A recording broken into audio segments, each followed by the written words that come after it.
I think you need to buckle your seatbelt because the next 3, 4, 5 months of CPI will probably be very, very bad.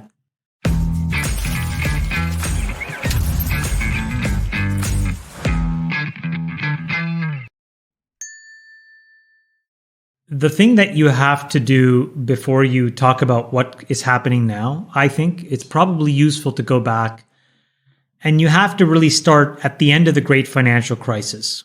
And the reason is there was a bunch of people coming out of the GFC who confused what the US government and some European governments were doing. At the time, there was the risk of a huge financial contagion. And so the US stepped in and the Federal Reserve started to use their balance sheet to buy toxic assets, right? And the ECB did that, and I think Japan did that as well. Anyways, a bunch of banks did it. A bunch of governments did it. And then there was this body of pseudoscientific economists who coined this thing called modern monetary theory, which basically said, hey, you can keep printing money and introducing it into the economy to smooth things out and to actually drive long-term growth. And it turns out that a bunch of government officials fell for it. And if you fast forward to 2022, so 14 years later, governments around the world had printed something to the tune of about 35 odd trillion dollars of money into the economy that should have never been there. So the thing to remember is we have not necessarily just been obfuscating true supply demand in the last 6 or 8 months when we've been talking about a recession or inflation. We've been actually doing it since 2008. It's just that it's been building up in the system. So one of the things that we have to realize is that all of that money somehow needs to get destroyed in some way, shape, or form if the true economic equilibrium is meant to be found. What is true supply? What is true demand in the absence of government sloshing money around, trying to prop up things that should not be propped up, or buying votes, or all the grifts that these folks have engaged in the last, decade and a half have to get undone. I think we have to also be sensitive to the fact that the Fed operates on a certain class of data. And that data in the 21st century is pretty pathetic.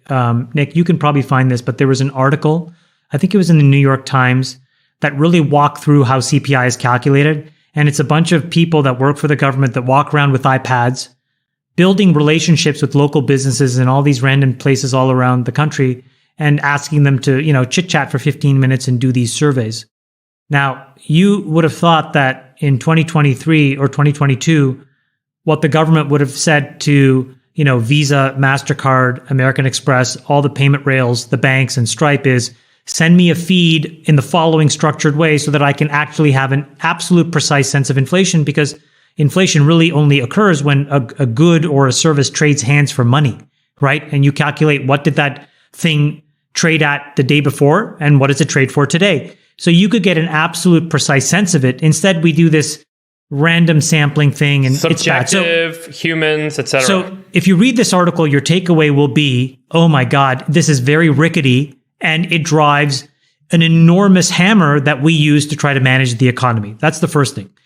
I think you need to buckle your seatbelt because the next 3, 4, 5 months of CPI will probably be very, very bad. 7, 8, 9%. Why? There are a handful of components that have gotten completely run away.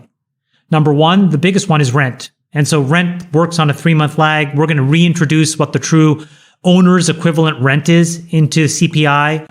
So we can already forecast that CPI going up. Oil is at $105 a barrel. Russia is basically trying to break the back of Europe by now messing with their nat gas supplies. The German energy minister yesterday said that if that happens, it could be a contagion equivalent to Lehman Brothers with respect to energy. When you play all of these things out, what you have is unfortunately rampant runaway costs that really have no mechanism to get back in check in the absence of some real governmental changes. Our policy on this Ukraine-Russia war, how we intend to sort of work or cooperate or fight with China, all of these things have to get solved. So in the absence of that, prices are going to continue to go up.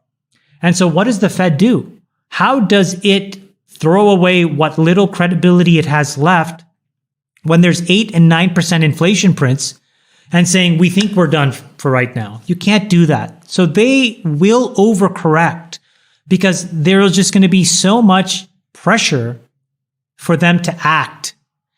All roads, I think, lead to lower equity prices. And I think what David said astutely is we've seen the first wave, but now it has to touch all these other areas. One of the most interesting canaries in the coal mine of all of this was 2 days ago and what happened to Facebook. And this sort of ties a lot of this stuff together in terms of like economics, inflation, asset prices, equities, tech. Then we can try to talk about non sort of, big tech. But everybody was saying, oh gosh, the market's going to rip on the open. We were closed for Juneteenth. And then on Tuesday, the market, the S&P was up like 250 basis points, 2.5%. And the NASDAQ was also up, call it maybe 300 basis points, roughly. But Facebook was down like 400 points, right? So it's a big spread. And why is that? And I was like, this makes no sense to me. What is going on with this price action? Everything was up. Apple was up. Google was up. And so I called around and, I was like, why is this happening? And this is the best explanation I got. When you look at who the incremental buyer is in the stock market, it tends to give you a sense of whether prices can go up or will continue to go down. And the poorest informed buyer tends to be retail. And the most informed buyer tends to be these very large institutional hedge funds, right? So there's a spectrum. And Facebook is an example of of big tech that is poorly owned by retail. So it's mostly owned by smart money. And the case that smart money makes for owning Facebook is that it's got an extremely cheap price to earnings ratio. So you must own it.